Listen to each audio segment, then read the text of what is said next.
ওই গো কি আমি ঘরটা তালা দিয়ে দেয় আমি ভাবি ঘর লামাই দিয়ে আই তুমি বাইক থাকো ঘরটা তালা দিয়ে গেলাম আচ্ছা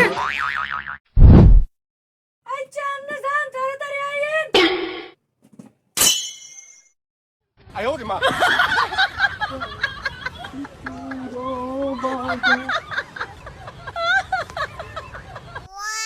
ঘরটা যে তালা বাইক কি কেউ নাই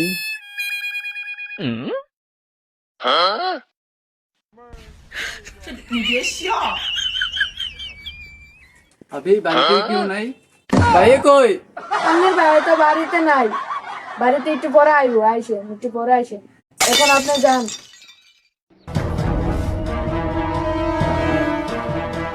ভাত রান্ধি ভাই, বুঝছেন তরকারি হয়ে গেছে, মানে ভাতটা রানলে ভাত তরকারি। হাই হাই ভাবি আত্র পড়ছেন কেমনি আপনার ভাই তো আমার কোনো সময় হাতও ধরে না, আপনি কেমনে ধরলেন? ভাবি আপনার প্রতি আমার মায়া লাগে তাই আপনার আত্র দিয়েছি ভাবি আমার একটা গ্লাস পানি খাওয়ান তো না বসেন, আমি আপনার জন্য পানি আনি।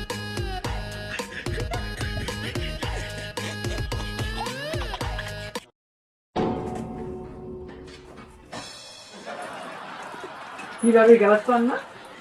হ্যাঁ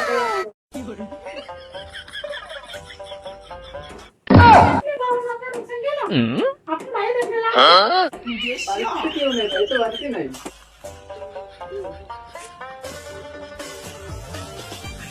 যে তো ভালোই বাড়া মারছি তো বাইক যাই বাইক দিয়ে একটু বইয়ের লগে সবচেয়ে বউ ও বউ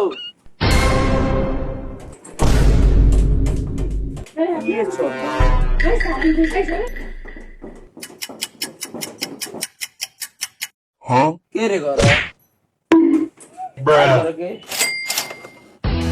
তুমি আইসো আমার সর্বনাশ করে লাইছে, তোমার কে জন্মনাশ করছে ওই যে ঘরে ঢুকছে।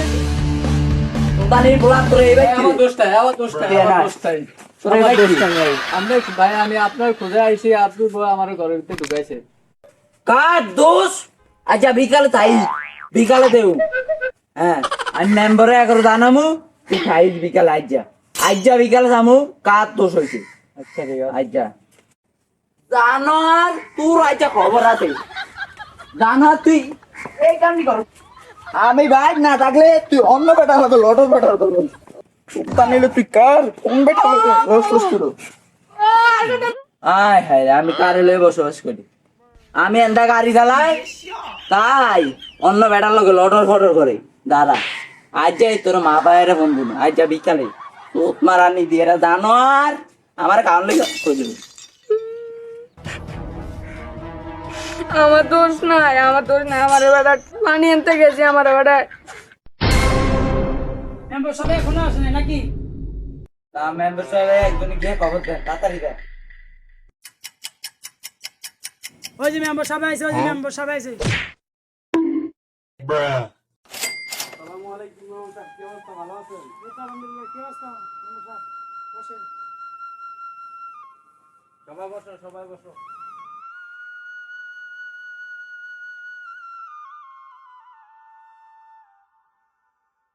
তো নাজমুল কই তুমি কি অবস্থা তোমার কি কথা একটু বলো আমরা তো নাজমুল তুমি কিসের জন্য আমারে ডাকছো তুমি একটু বলো কি তোমার সমস্যা আমাদেরকে একটু খুলে বলো আমরা শুনতে চাই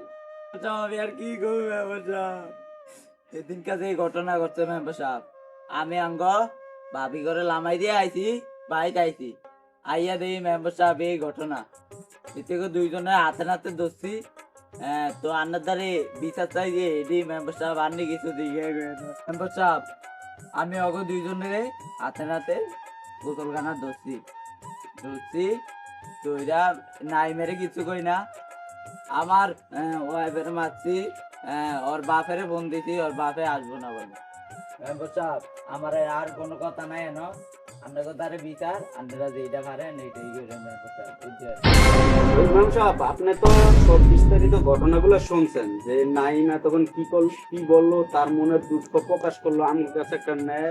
সত্য একটা বিচার চাইতেছে তা আমি এলাকার গণ্যমান্য মেম্বার সাহেব আমার সবাই দেখলে সম্মান করে সালাম দেয় তো তাদের দৃষ্টিতে আমি দেখতেছি যে আমি যদি একটা বিচার ভুল করে লাই তো ভবিষ্যতে সামনে দিয়ে আমি এলাকা চলতে হইলে আমার একটা মনে হয় ইজ্জত সম্মান লাগে আপনারও লগে রাখছি, আপনি একজন ইমাম সাহেব, শরীয়ত দৃষ্টিতে যে বিচারটা আইয়ে তাদের ওই বিচারটা কইরা দিবেন, যাতে পরবর্তীতে এই এলাকার ভিতরে কোনো মানুষ পরকিয়া করতে হইলে তার বিচার দেখা যাতে কেউ পরকিয়া করতে রাজি না হয়। তো ইমাম সাহেব, তো আপনারে আমি বলতেছি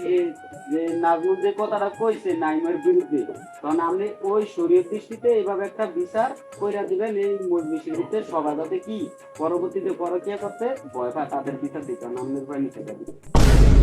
ঠিক আছে মেম্বার সাহেব, আপনি যেটা বলছেন ঠিক আছে, যুক্তি। কিন্তু কথা হয়েছে যে নাজমুলের কথা শুনলাম, আপনারও কথা শুনছি, তাই না? এখন যে যে দুইজন ব্যক্তি ধরা হয়েছে, হ্যাঁ। আপনার এই দুইজন ব্যক্তিকে আগে কথা জিজ্ঞাসা করি যে কি হয়েছিল। হ্যাঁ ঠিক আছে, তারপরেও কথা জানতে চাই। ঠিক আছে বলেন, আমি শুনি। ওনাদেরকে জিজ্ঞাসা করি, তারপরে কথার একটা ভাব পাওয়া যাবে, উত্তর পাওয়া যাবে, তাই না? হ্যাঁ হ্যাঁ, জিজ্ঞাসা। তো নাইম, তুমি এদিকে আসো, শুনি তোমার মুখে কি বক্তব্য, এদিকে এসে দাঁড়াও, সামনে আমার সামনে এসে দাঁড়াও,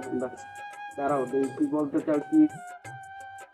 আসসালামু আলাইকুম। আপনাদের সামনে আমি কিছু কথা বলতে চাই। আমি সবই শুনলাম, মানুষ তো আমার নামে মিথ্যা কথা উড়াইছে। আমি তো দৈনিক ওই বাড়িতে যাই, এতদিন তো আমার নাম কোনো বদনাম হয় না, আজকে কেন আমার নাম বদনাম হলো?